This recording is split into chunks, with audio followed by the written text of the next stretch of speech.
નમસ્કાર મિત્રો, આજે પ્રકરણ 8 નો ભાગ ત્રીજો જેને કહીનો ઓક્સિડેશન અવસ્થા સિમ્પલ છે.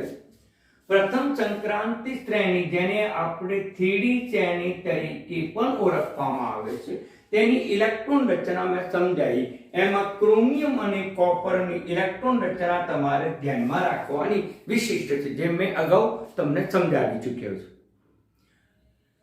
હવે સ્કેડિયમ થી મેંગેનીઝ સુધી તમે જાઓ તો તેની મહત્તમ ઓક્સિડેશન અવસ્થા n-1d અને s, આમ d અને s કક્ષકના સરવાળા જેટલી હોય છે.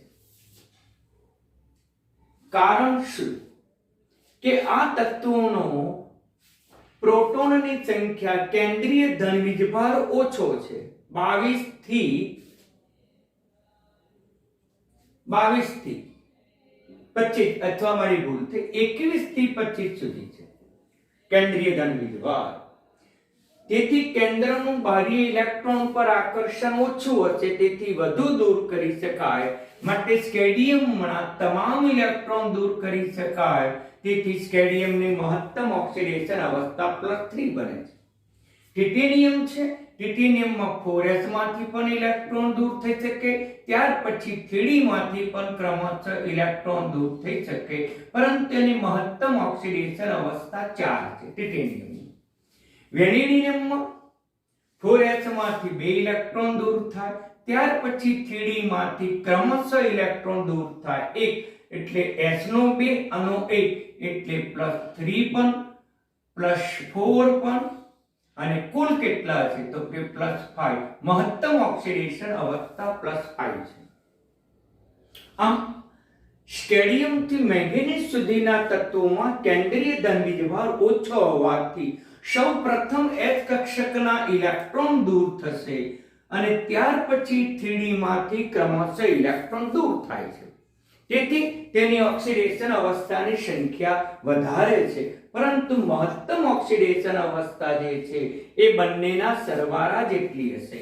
ક્રોમિયમની ઓક્સિડેશન અવસ્થા બાહ્ય કક્ષામાં +1 છે, માટે +1, 4s માં 1 ઇલેક્ટ્રોન માટે +1. આ ઉપરાંત d ના ક્રમશઃ ઇલેક્ટ્રોન દૂર થાય, d નો 1 અને 4s નો 1, એમ કરીને +2 પણ જોવા મળે. d ના 2 અને આનો 1 એટલે +3, +4, +5. મહત્તમ કેટલા છે તો કે +6. આમ ક્રોમિયમ +6 મહત્તમ ઓક્સિડેશન અવસ્થા ધરાવી શકે. તે જ રીતે મેંગેનીઝ જે છે બાહ્ય કક્ષામાં 2 ઇલેક્ટ્રોન છે દૂર થાય, અને મહત્તમ કેટલા એટલે કે 5 અને 2 7, એટલે 2 થી +7 ઓક્સિડેશન અવસ્થા ધરાવી શકે છે. પરંતુ ત્યાર પછીના તત્વો જે છે Fe થી ઝીંક સુધી એ આવી લાક્ષણિકતા ધરાવતા નથી, એક કરતા વધારે ઓક્સિડેશન અવસ્થા ધરાવતા નથી. મહત્તમ ઓક્સિડેશન આંકનો સરવાળો આના જેટલો પણ નથી, એ એના કરતા વિપરીત પરિણામ જોવા મળે છે.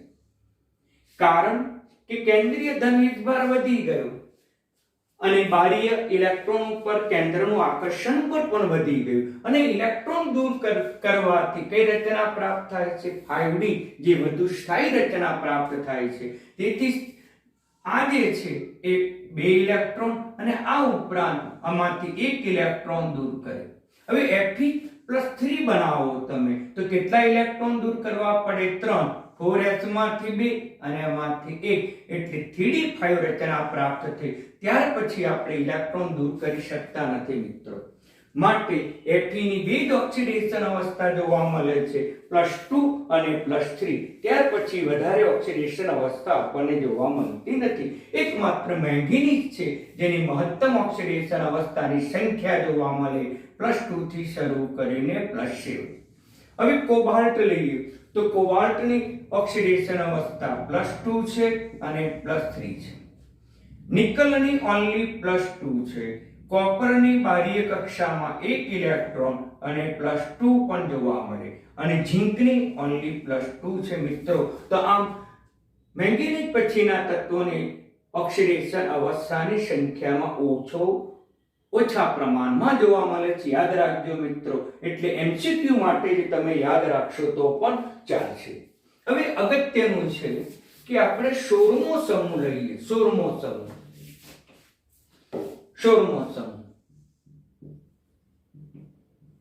એમસીક્યુ માટે યાદ રાખજો કે 16મો સમૂહ. 16મા સમૂહના તત્વો કયા છે? તો ક્રોમિયમ છે, પછી મોલિબ્ડેનમ છે અને ટંગસ્ટન W છે. આનો પરમાણુ ક્રમાંક ક્રોમિયમનો 24 છે. એના પછી તમારે ગણવો હોય તો કેટલા ઉમેરવા પડે? 18, એટલે 8 ને 4 12, એટલે 2 ને 42.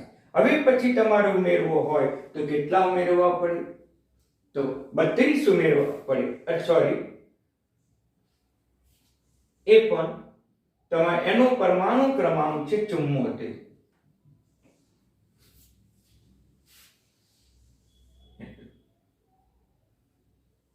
કારણ કે F કક્ષકમાં આવે છે માટે.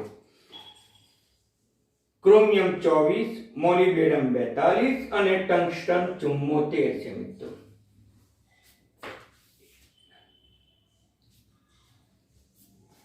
એટલે કેટલા ઉમેરવા પડે મિત્રો? 32, 18 પછી 32. હવે ધ્યાન આપો, આ ની ઇલેક્ટ્રોન રચના તમે ચકાસતા બાહ્ય કક્ષાની ઇલેક્ટ્રોન રચના અહીંયા કઈ આવશે? ક્રોમિયમ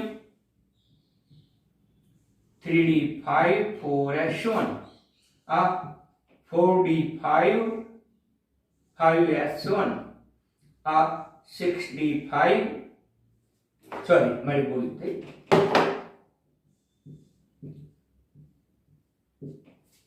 દરેક સમૂહ એક જ સમૂહમાં છે એટલે ઇલેક્ટ્રોન રચના તો સમાન જ છે. d5 s1 ઇલેક્ટ્રોન રચના છે. આમાંથી મહત્તમ 6 ઇલેક્ટ્રોન દૂર કરી શકાય એટલે ક્રોમિયમ +6 પણ બને, મોલિબ્ડેનમ +6 પણ બને. આમાંથી પણ 6 ઇલેક્ટ્રોન બાહ્ય કક્ષાના દૂર થઈ શકે, +6 તરીકે બને. તે પૈકી આ જે છે એ પ્રબળ ઓક્સિડેશન કરતા છે, જ્યારે આ એ ઓક્સિડેશન કરતા તરીકે વર્તતા નથી. બરાબર ધ્યાન આપજો. આનો ક્રોમિયમ છે એ +6, આ ત્રણેય એક જ સમૂહના તત્વો છે. ત્રણેય પર મહત્તમ ઓક્સિડેશન આ સમાન છે, તેમ છતાં પણ ક્રોમિયમ એ પ્રબળ ઓક્સિડેશન કરતા તરીકે વર્તે છે. ઓક્સિડેશન કરતાનું રિડક્શન થાય, રિડક્શન થાય એટલે ઇલેક્ટ્રોન મેળવે, ઓક્સિડેશન કરતાનું રિડક્શન થાય, અને રિડક્શન થાય એટલે ઇલેક્ટ્રોન મેળવે. શા માટે પ્રબળ? ઉપરથી નીચે તરફ જાઓ તો કદ વધે સમૂહમાં. તેથી આ સમૂહમાં ક્રોમિયમનું કદ એ સૌથી નાનું છે, અને ક્રોમિયમનું કદ નાનું હોવાથી તેને ઇલેક્ટ્રોન મેળવવાની વૃત્તિ વધારે છે, તેનું રિડક્શન થાય છે, તેથી તે પ્રબળ ઓક્સિડેશન કરતા તરીકે વર્તે છે, જ્યારે આ બે પ્રબળ ઓક્સિડેશન કરતા તરીકે વર્તતા નથી. આમ ઓક્સિડેશન અવસ્થા મુદ્દો પણ તમે ધ્યાનમાં રાખજો. આ ઉપરાંત પરમાણુની એન્થાલ્પી, બીજો એમસીક્યુ ની આપણે ચર્ચા કરીએ. પરમાણુની એન્થાલ્પી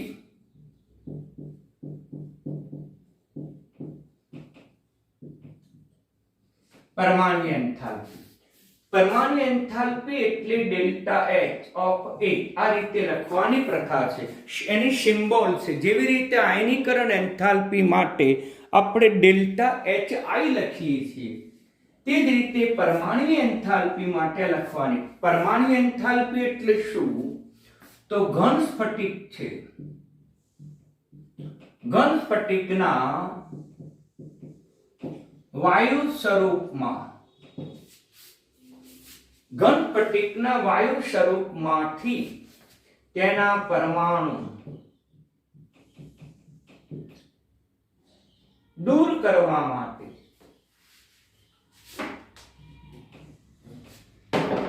તેના પરમાણુ મુક્ત કરવા માટે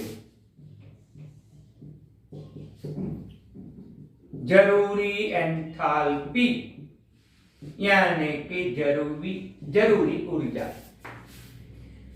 दाखला तरीके एक एम नामनो घन स्फटिक छे तेनुं वायु स्वरूप छे અને એ વાયુ સ્વરૂપમાંથી તેના પરમાણુઓ એટમ છૂટા પાડવામાં આવે ગેસ સ્વરૂપમાં। આ છે વાયુરૂપ સ્ફટિક, જ્યારે આ છે એ વાયુરૂપ પરમાણુ।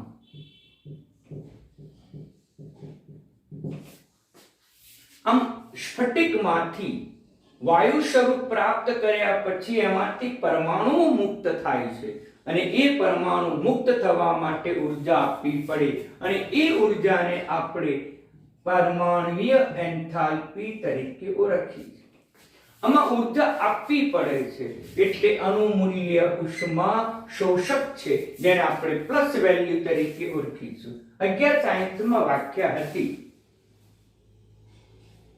કે આ બધા ધાતુ તત્વો છે એના સ્ફટિક હોય, એનું વાયુ સ્વરૂપ અસ્તિત્વમાં ધરાવે અને એ વખતે એના પરમાણુઓ જે છૂટા પડે એને પરમાણુયકરણ એન્થાલ્પી તરીકે ઓળખવામાં વ્યાખ્યા હતી।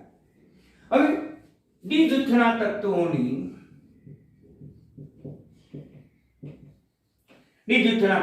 બરાબર ધ્યાન આપજો।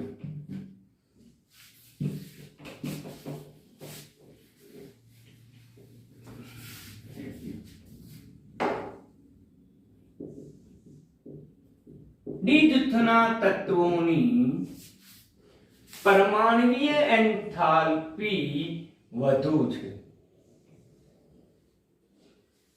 શા માટે વધુ છે? તો કહી શકાય કે ડી કક્ષકમાં ઇલેક્ટ્રોન છે, ડી કક્ષકમાં ઇલેક્ટ્રોન છે અને એ પાછા બંધ રચનામાં સ્ફટિકની બંધ રચનામાં ભાગ ભજવે। એ પછી સ્ફટિકમાં બંધ રચનામાં ભાગ ભજવે। અયુગ્મિત ઇલેક્ટ્રોનની સંખ્યા ઉપર આધાર રાખે। અયુગ્મિત ઇલેક્ટ્રોન વધુ તો બંધ પ્રબળ। અયુગ્મિત ઇલેક્ટ્રોનની સંખ્યા એ સહસંયોજક બંધ રચનામાં ભાગ ભજવે છે, એટલે અયુગ્મિત ઇલેક્ટ્રોનની સંખ્યા મહત્તમ હોય તો બંધ પણ પ્રબળ હોય, પરમાણુય એન્થાલ્પી પણ વધુ હોય। બરાબર ધ્યાનમાં રાખો મિત્રો। મેંગેનીઝમાં અયુગ્મિત ઇલેક્ટ્રોનની સંખ્યા 5 છે। મેંગેનીઝ ડી કક્ષકમાં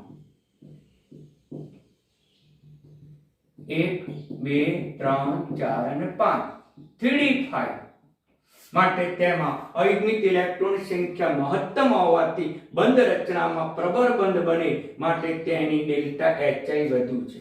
તેની સાપેક્ષમાં ક્રોમિયમ પણ ચર્ચા કરી શકાય। ક્રોમિયમમાં પણ 3d5 છે અને 3d5 હોવાથી તે પણ અયુગ્મિત ઇલેક્ટ્રોનની સંખ્યા વધુ હોવાથી વધુ પ્રમાણમાં બંધ બને છે, એ બંધ પ્રબળ હોય છે, તેથી ક્રોમિયમની પણ ડેલ્ટા HI વધુ છે। तो પછી અગત્યનો એમસીક્યુ પૂછાઈ ગયો છે કે સ્કેડિયમ અને ઝિંકની જે શ્રેણી છે, પ્રથમ શ્રેણી, એમાં કયા તત્વની પરમાણુય એન્થાલ્પી સૌથી ઓછી પરમાણુય એન્થાલ્પીની ચર્ચા કરવાની છે। સૌથી લઘુત્તમ પરમાણુય એન્થાલ્પીની ચર્ચા કરવાની। તો ઝિંક તમે ચકાસો, ઝિંક 30 તેમાં 3d10 છે, 3d10 અને 3d10 ની અંદર બધા જ ઇલેક્ટ્રોન યુગ્મિત છે। युग्मित इलेक्ट्रॉन અને युग्मित इलेक्ट्रॉन હોવાથી બંધ નિર્ભર હોય છે અને બંધ નિર્ભર હોવાથી એમાંથી સરળતાથી પરમાણુ છૂટા પાડી શકાય છે। માટે ઝિંકની પરમાણુય એન્થાલ્પી સૌથી નીચી જોવા મળે છે।